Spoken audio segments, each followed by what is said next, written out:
What's up, you guys? Batjack JW coming to you. Got a video, and it's an interesting video.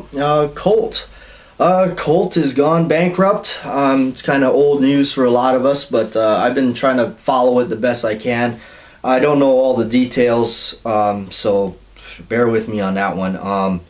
But unfortunately, yeah, my beloved company that I love to buy a lot of their older guns from, their brand, is going bankrupt. Is that mean? What does that mean? Is Colt going to be vanished? Is it going to be gone? You know, the scary thing for me was when I went on to what I call Gun Genie or Gallery of Guns, otherwise known as the Davidson's company. You go under Colt, and they got nothing. From what I remember last checking, so I'll go ahead and check it again. I haven't checked it for a little while, so I know that information current to this video may be a little outdated. But I hope that Colt can make a strong comeback and get back on the market. My fear is, what does that mean if Colt is gone? You know, they still do make some, you know, really good classic line 45s that I really like. As you can see, I've kind of bought a little few too many, but actually I had a lot more at one time. I gotten rid of a couple. You know, as a collector, I've been a collector of Colts from since I started buying guns, really. I always wanted a Colt, and my very first one I bought was this very old 50s model. It's called a Colt Detective Special, and I dare not even say what I bought this for, because it's going for almost quadruple the price. This is the very first Colt I ever owned, and I still got it, and I don't intend on selling it anytime soon. But you know, I've had this thing for a long time. It's Colt Detective Special. It's exactly the configuration I wanted, a classic look, mainly because of the old Humphrey Bogart movies and stuff. You always see them with one of these. It's an iconic gun. And then of course, moving on to the Colt Python. Got a couple of these babies, and these things are just gorgeous. The finest revolver, in some cases, people say, ever made.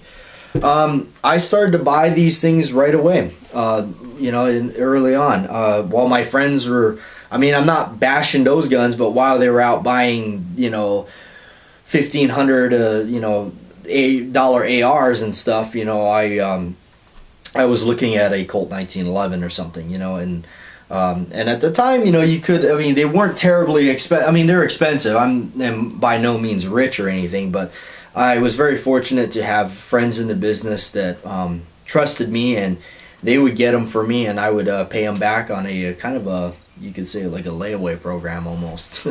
But it allowed me to buy a lot of collectible guns, and that's what I was doing. And, you know, at the time, it seemed like a lot of money that I was spending on them, and, you know, I was more or less looking at it as an investment, and that's what it turned into. I've literally tripled and doubled my money in a lot of these guns that I've collected.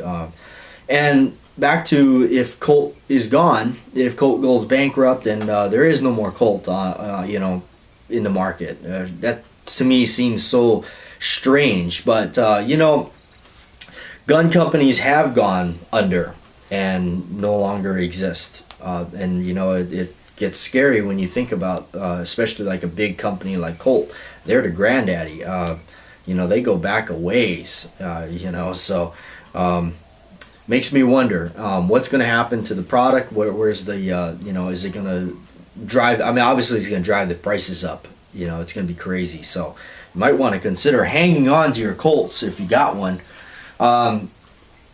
But, you know, just wanted to talk about that. What's going to happen to them? Or, you know, are they going to be, they're going to still be around? Is somebody else going to take over the business so they can bail them out? What's going on? A couple of friends of mine, we chatted a little bit about the subject and kind of threw around some ideas, maybe perhaps why this has happened to them or whatnot. Of course, you know, nothing, you know, that we say. It's just opinions that we threw around on the table. And one of the things that we brought up was, you know, maybe it's because Colt hasn't kept up with the times. And what I mean by that, if you look at their basic current lineup of guns that you can purchase from them, it basically is an AR-15, and you have their 1911 and their single action army. And really, that's kind of it. You know, there may be one or two other ones in there, like the Mustangs and stuff like that, you know, that you can still currently get. But basically, everything is like a 1911 or a single action revolver and the AR-15. It's just like, you know, I think maybe that when they had, like, another idea that we were throwing around, maybe when they had the military contract and whatnot, that they kind of forgot about the market for the civilians, the general market, and they didn't upkeep things with that. And maybe that kind of hurt them, you know, later down the road when, you know, things started happening. If you look at a good kind of a reference point there would be like Smith & Wesson. Smith & Wesson has made, you know, a lot of good classic revolvers. You guys been around my channel, you know, I love Smith & Wesson revolvers. I've got quite a few of them, and I've collected them, and I shoot them, and I enjoy them.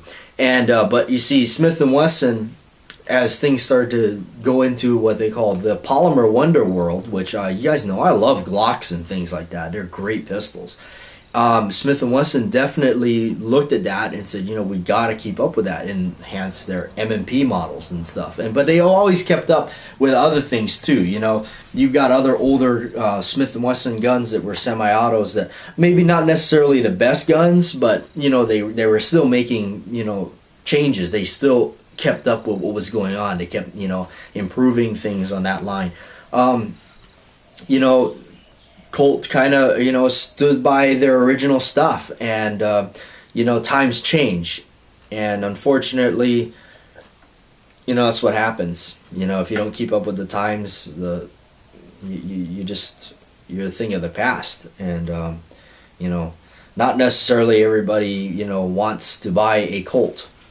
You know, with at one time Colt had dominated the market when they're only people that made a 45. Really, you had a couple others, but that was pretty much it. It was like Colt, Springfield Armory. What do you get? You know, so now everybody makes a 1911. So to stay in that market, it's rather tough because you got everybody making one. So yeah, there's a couple of these ideas that we had thrown around anyway. But chime in, whatever your thoughts are. If you know, maybe you don't care about Colt, you know. But as for me, I really like Colt. They've made some of the classic guns, and I've always liked to collect them and things like that. There's still, you know, one or two that I'd still like to get, and I hope that they stay in business, and you know, hopefully they don't go completely under and they're gone forever.